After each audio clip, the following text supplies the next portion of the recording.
Hello বন্ধুরা, good morning. মোটিসেস ডায়েরিতে সকলকে অনেক অনেক স্বাগত, ভালোবাসা জানিয়ে আরও একটি নতুন ব্লগ নিয়ে চলে আসলাম তোমাদের সামনে। তোমাদেরকে সাথে নিয়ে ব্লগটা শুরু করে দিলাম এখন থেকে। কতগুলো জবা ফুল তুলে আনলাম, এখানে 5-7টা জবা ফুল আছে, আর সাদা ফুলগুলো পরে তুলব, কারণ বৃষ্টি বৃষ্টি হচ্ছে তো হালকা, যদি নষ্ট হয়ে যায় ওই জন্য ওগুলো আগে তুলে আনলাম।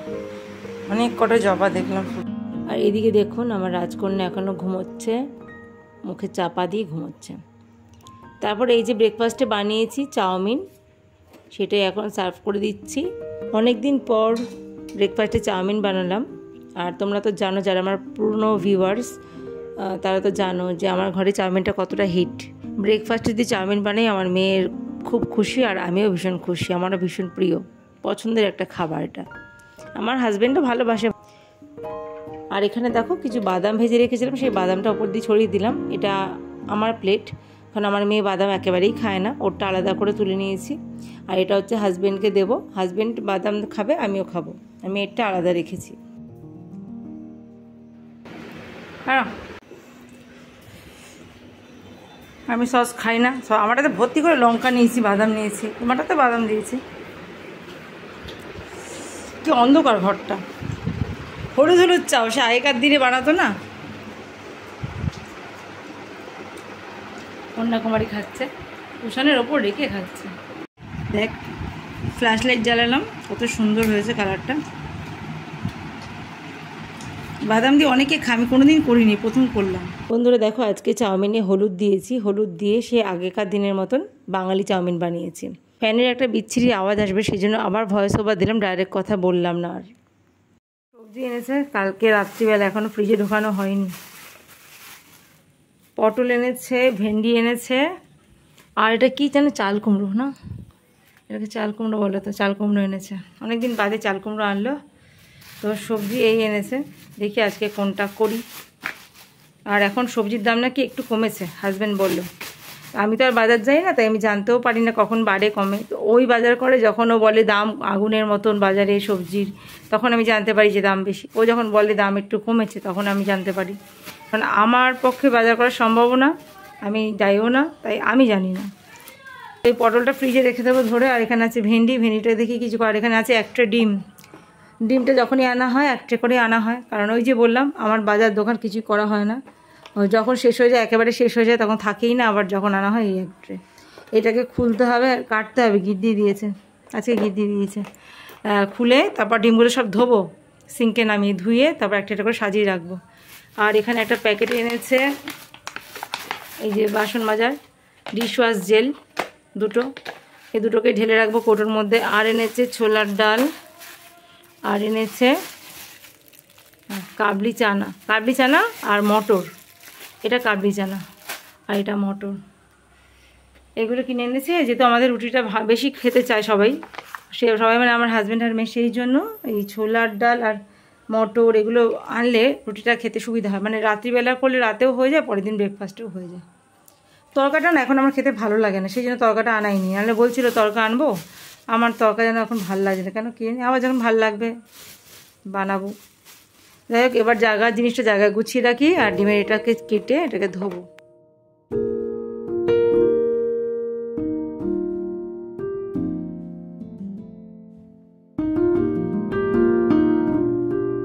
ঘর ঝাড় দেওয়া হয়ে গেছে, মোছাও হয়ে গেল। এরপর স্নান করব, স্নান করে পুজোয় বসবো।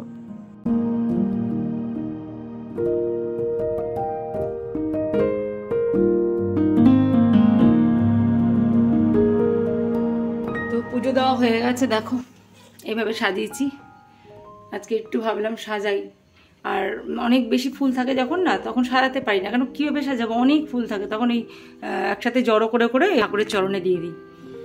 আজকে একটু ফুল কম আছে বলে সুন্দর করে সাজাতে পেরেছি, মানে সব ঠাকুরকে আগে চরণে দিই, তারপর এক্সট্রা ফুলটা এই যেভাবে সাজিয়েছি।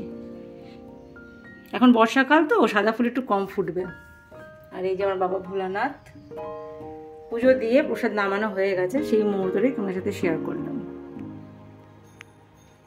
তো এই প্রদীপ জ্বলছে, এখন প্রদীপটা নিভিয়ে দেবো, অনেকক্ষণ জ্বলেছে। পুজো করে আবার চলে এলাম কিচেনে। আজকে বানাবো সর্ষে পটল, সর্ষে পোস্ত দিয়ে পটলের একটা রেসিপি বানাবো। অসাধারণ টেস্টি হয় রেসিপিটা, প্রত্যেকবার গরমে অনেকবার খাওয়া হয়, কিন্তু এবার পটলের অনেক রকম রেসিপি করেছি, কিন্তু এইটা করা হয়নি। তো ভীষণ সর্ষে খেলে অম্বল হয়, তো সেই জন্য সর্ষেটা কম খাওয়ার চেষ্টা করি। আবার যখন শুরু করি সর্ষের রান্না তখন সর্ষের রান্না করতেই থাকি। দেখো পটলগুলো আমি এইভাবে কেটে নিয়েছি, মাঝখান থেকে না একটু চিড়ে চিড়ে দিয়েছি, তাহলে নুন ঝাল মশলাটা ভালোভাবে ঢুকবে। আর এখন আমি নুন আর হলুদ ভালো করে মেখে নেব পটলের গায়ে, মেখে কিছুক্ষণ রেখে দেবো, 10 থেকে 15 মিনিট ঢেকে রেখে দেবো। তাহলে বেস্ট সফট হয়ে যাবে পটলগুলো, আর রান্না করতেও সময় লাগবে না, মানে ভাজতেও সময় লাগবে না, সেদ্ধ হতেও সময় লাগবে না, আর পটলের ভিতরে নুনটা ভালোভাবে ঢুকবে। আর মাঝখান থেকে একটু চিড়ে চিড়ে দিয়েছি, সেদ্ধ করতে একেবারেই সময় লাগবে না। তোমরা চাইলে এটা কড়াইতে ভাজার সময় নুন হলুদ দিতে পারো, আমি আগে থেকে মেখে রাখি। এবার ঢাকা দিয়ে রেখে দেবো। এবার এই মশলাটা বানিয়ে নেব। আজকে আমি পোস্ত দেব না, কালো সর্ষে নিয়েছি আমি 1 চা চামচ, আর সাদা সর্ষেটা একটু বেশি নিয়েছি, বড় চামচের 1 চামচ নিয়েছি, আর কটা কাঁচা লঙ্কা নিয়েছি। নুন দিয়ে আমি মশলাটা বেটে নেব। সাদা সর্ষেটা বেশি খেলে অতটা অসুবিধা হয় না, কালো সর্ষেটা খেলে না প্রচণ্ড গ্যাস অম্বল হয়, পেট ভার হয়, কিন্তু টেস্ট ভালো কিন্তু কালো সর্ষের, তাই। তো এখন আমি এটা বেটে নেব মিক্সিতে, নুন দিয়ে একটু জল দিয়ে বেটে নেব। এই রেসিপিটা এতটা টেস্টি হয় সেটা বলার অপেক্ষা রাখে না। আমরা সবাই মোটামুটি এটা ঘরে করে থাকি গরমকালে। একরকম পটলের তরকারি আর ভালো লাগে না, বিশেষ করে পটলটা যখন শেষের দিকে হয়ে যায় তখন আর তরকারি ভালো লাগে না, তখন এইসব বানালে তাও একটু ভালো লাগে, একটু ভালো করে মশলা দিয়ে পটল ভাজা, অথবা এরকম পটল পোস্ত বা পটল সর্ষে, তাহলে কিন্তু ভাত খাওয়াটা বেশ ভালোই হয়। বিশেষ করে যেই সব দিনগুলোতে মাছ মাংস বা ডিম এসব খাওয়া হয় না, সেই সব দিনে যদি এরকম কোনো রেসিপি থাকে না, ভাত খেতে খুব একটা সমস্যা হয় না। এই একটা পদ দিয়ে প্রায় বেশিরভাগ ভাত খাওয়া হয়ে যায়। তো পটলগুলো আমি সর্ষের তেলে ভালো করে ভেজে নেব, একদম লাল লাল করে ভেজে নেব সুন্দরভাবে। মাঝে মাঝে একটু ঢাকা দিয়ে দেবো, 3-4 সেকেন্ডের জন্য ঢাকা দেবো, তারপর আবার খুলে ভাজবো। লো টু মিডিয়াম ফ্লেমে ভেজে নেব ঢাকা দিয়ে। তো দেখো ঢাকা দিয়েছি, আর পটলগুলো একদম কিন্তু সেদ্ধ হয়ে গেছে, বোঝাই যাচ্ছে, আর পটলের রঙটাও কিন্তু পাল্টে গেছে। এবার আমি পটলগুলো সব তুলে নেব, নিয়ে এই তেলে বাকি রান্নাটা করে ফেলবো। এত টেস্টি হয়েছিল রান্নাটা, কি বলবো, ভীষণ টেস্টি হয়েছিল, আমার মেয়েও ভীষণ ভালো খেয়েছে। আর একটা শুকনো লঙ্কা ভেঙে দিলাম, আর একটু কালো জিরে ফোড়ন দিলাম। ফোড়নটা দিয়ে তারপর আমি দিয়ে দেবো আগে থেকে কুচিয়ে রাখা পেঁয়াজ। একটা মাঝারি সাইজের পেঁয়াজ আমি কুচিয়ে রেখেছিলাম, আর পেঁয়াজটা একটু ভেজে নেব। তোমরা চাইলে রান্নাটা কিন্তু পেঁয়াজ ছাড়াও করতে পারো, নিরামিষ দিনে যদি করো পেঁয়াজ দেবে না, তাতেও কিন্তু খুব টেস্টি হবে রান্নাটা। তো আজকে ভাবলাম পেঁয়াজ দিয়েই করি, পেঁয়াজ ছাড়া তো করি সব সময়। তারপরে টমেটো ছিল, একটা ছোটো সাইজের টমেটো আমি কুচিয়ে দিয়ে দিলাম, স্লাইস করে কেটেছি আর কি, তোমরা চাইলে গ্রেট করেও দিতে পারো, তাহলে থকথকা গ্রেভি হবে একদম। আর তারপর দেখো পেঁয়াজটা টমেটোটা একটু ভাজা ভাজা করে দিয়ে দিলাম সর্ষে বাটা, সাদা সর্ষে কালো সর্ষে আগে থেকে বেটে রেখেছিলাম, তারপর হলুদ গুঁড়ো দিলাম, তারপর একটু কাশ্মীরি লঙ্কা গুঁড়ো দিলাম, সুন্দর একটা রঙ আসবে সেই জন্য।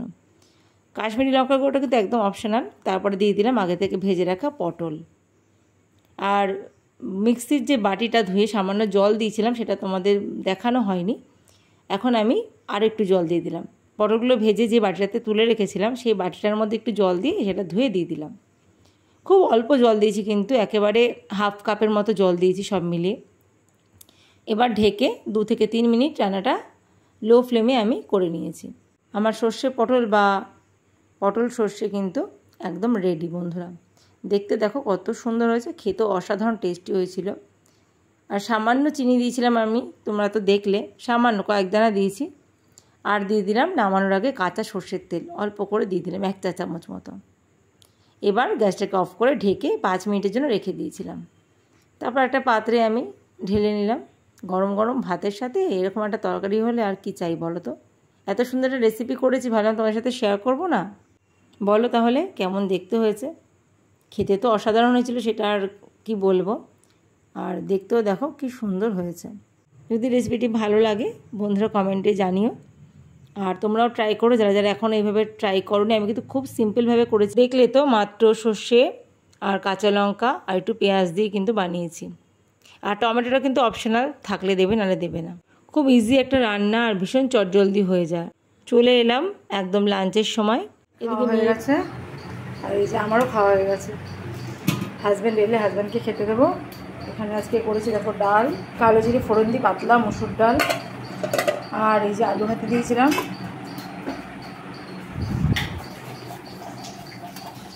আলু ভাতে দিয়েছিলাম। এই যে হাজব্যান্ড এটা তুলে রেখেছি, আমি আর মেয়ে খেয়ে নিয়েছি। কারণ এখন বাজে 3:30। আর এই হচ্ছে পটল সর্ষে। এই আর লাইটটা জ্বালাতো, এদিকে লাইটটা জ্বালাতো। এই দেখো, এটা যে দারুণ হয়েছে না খেতে, মনে হবে এটা দিয়ে সব ভাত খেয়ে নিই, আর কিচ্ছু লাগবে না।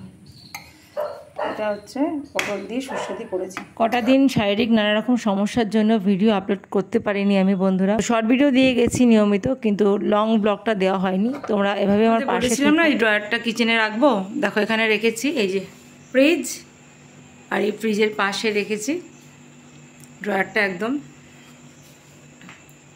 এই যে এখানে দাঁড়িয়ে আমি বাসন টাসন ধুই, সিঙ্কে যে কাজকর্মগুলো করি, এতটা গ্যাপ আছে কাজকর্ম করার জন্য। আর এই জায়গাটা রেখেছি হচ্ছে ড্রয়ারটা। 4 থাকে ড্রয়ার। তো প্রথম থাকে রেখেছি আমি এই যত ছোট ছোট বাটি সব এখানে রেখেছি। এগুলো না বড় বাটির তলায় চাপা পড়ে থাকে, খুঁজে পাওয়া যায় না, একটা টানতে গেলে সব তুলতে হয়, অনেক আওয়াজ হয়। ওই জন্য ছোটো বাটিগুলো সব এর মধ্যে রেখেছি। আর এর মধ্যে রেখেছি হচ্ছে এই যে হাতা খুন্তি, যত রকমের হাতা খুন্তি রয়েছে এইগুলো সব রেখেছি এখানে। যে তেলের ব্রাশ, এগুলো সব ধোয়া পরিষ্কার করে রাখা, ধুয়ে পরিষ্কার করে মুছে রেখেছি সব। দেখো সবগুলো এক জায়গায় রয়ে গেল, এতে কী হয় খুঁজেও পাবো আমি, আর ধুলেও পড়বে না। পোকামাকড় চাটার ব্যাপার আছে, পোকামাকড়ও বসবে না। আর এটাতে রেখেছি হচ্ছে টিফিন বক্সগুলো, যত এক্সট্রা টিফিন বক্স ও আমার হাজব্যান্ড টিফিন নেয়, এগুলো একটা দিয়ে দিয়েছি টিফিনে, আর একটা এখানে থাকে আর কি। তো এই টিফিন বক্সগুলো যেগুলো প্রয়োজন আর কি, সেগুলো এখানে রেখেছি। আর এটাতে রেখেছি হচ্ছে, আবার এটা খুলছে না, এই যে এটা রেখেছি ছোটো ছোটো বাটি। এগুলো হচ্ছে এক্সট্রা বাটি প্লাস্টিকের, এগুলো সে বিস্কুট ফিস্কুট কিনলে বিস্কুটের সাথে ফ্রি দেয়, বিস্কুটের প্যাকেটের সাথে। এই যে এগুলো এখানে রেখেছি। আর এই একটা ব্যাগ, এই ব্যাগটা কী বলতো খাবার দিয়েছিল আমার ভাইয়ের বউ, ভাইয়ের ছেলে জন্মদিনের খাবারগুলো দিয়েছিল। এই ব্যাগটা কাপড়ের ব্যাগ, এটা আমি ধুয়ে পরিষ্কার করে আবার রেখে দিয়েছি, তো যদি আবার কোনো খাবার টাবারের কাজে যদি ব্যবহার করা যায় সেই জন্য। এই হচ্ছে আমার ড্রয়ার, এভাবে গুছিয়ে। এর ওপরে একটা পেঁয়াজ রসুনের ঝুড়ি রেখে দিয়েছি এর ওপরে। তো ঠিকঠাক সাজিয়েছি আমার মনে হয়। তোমাদের কাছে যদি কোনো সাজেশন থাকে কীভাবে রাখলে ভালো হয় তোমরা বলতে পারো। আর আমি আমার মতো করে এইভাবেই সাজিয়েছি, আমার মনে হলো এইভাবেই রাখা ঠিক হবে। আর এই দেখো ড্রয়ারটা ঠিক এরকম দেখতে ভালো লাগছে না বলো? একদম ফ্রিজের এই পাশে জায়গাটা, অনেকটা জায়গা আছে ওখানে দাঁড়িয়ে বাসন টাসন ধোয়ার জন্য, অনেকটা জায়গা আছে। আর কোনো জায়গা নেই এটা রাখার মতো, তাহলে রাখতে হতো ওই জায়গাটা চালের ড্রামের ওখানে। আর ওখানে জলের বালতিটা থাকে।